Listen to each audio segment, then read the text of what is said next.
predstavljam se na razstavi z 6 osvetljenimi risbami iz serije Mangani. Ideja za to delo je v bistvu nastala iz neke fascinacije nad materiali za okna. V preteklosti so na primer na Japonskem uporabljali papir, kar je že samo po sebi blizu mojemu delu, ker veliko delam s papirjem. Potem v Evropi so uporabljali alabaster, ta zelo tanko rezan marmor. Potem, kar je zanimivo, uporabljali so tudi živalske rogove za okna. In spravi, ta 3 okna so mi še posebej blizu, sploh recimo tale iz alabastra in teh živalskih rogov. Zelo mi je všeč ta efekt, te prosevanje svetlobe skozi ta naravni material, struktura, ki se izriše na tem naravnem materialu.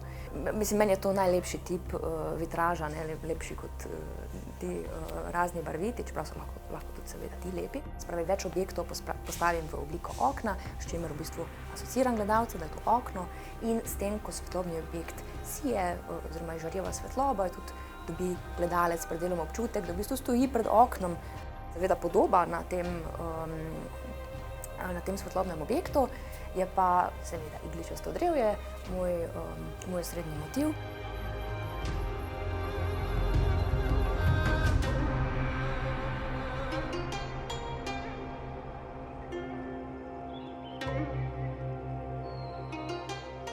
Serija Dualizem lepega v bistvu preizprašuje verjetno najbolj direktno znotraj mojega dela do zdaj odnos med naravo in človekom.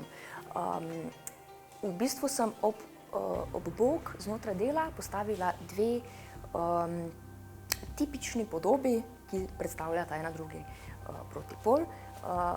Uporabila sem vejice igličastega drevja, kar je sicer se pojavlja v vseh mojih delih na eni strani, na drugi strani pa podobo plastičnega odpadka, ki je v bistvu, se mi zdi, da plastični odpadek je res tak tipična, klišejska podoba onesnaževanja. Se pravi, namenoma sem uporabila ta 2 simbola iz teh 2 različnih svetov in zanima me pa tudi pri tem inflacija podobe tega plastičnega odpadka, ker občutek imam, da smo ljudje v vsakdanjem življenju, se pravi, ta podoba odpadka je že tako prisotna v našem vsakdanu, da ne reagiramo več na to podobo, oziroma reagiramo, ampak na zelo pasiven način in se nič ne spremeni. Po gibanjem papirja sem dosegla učinek, da gledalec dela ne more videti takšnega, kot je v enem trenutku, ampak se more gibati. Se pravi, ta dela gledalca silijo v gibanje. Mora delo pogledati frontalno, iz leve in desne, in ko se gledalec giblje levo in desno po prostoru, se delo nenehno spreminja. S čimer v bistvu tudi pozivam gledalce k akciji in pa k tej problematiki, se pravi onesnaževanje, da je enostavno na to problematiko potrebno pogledati iz drugačnega zornega kota. In kar je še tudi pomembno pri tej seriji, je pa to, da ustvarjala sem jo to poletje in kot lahko vemo, to poletje je bilo strašno.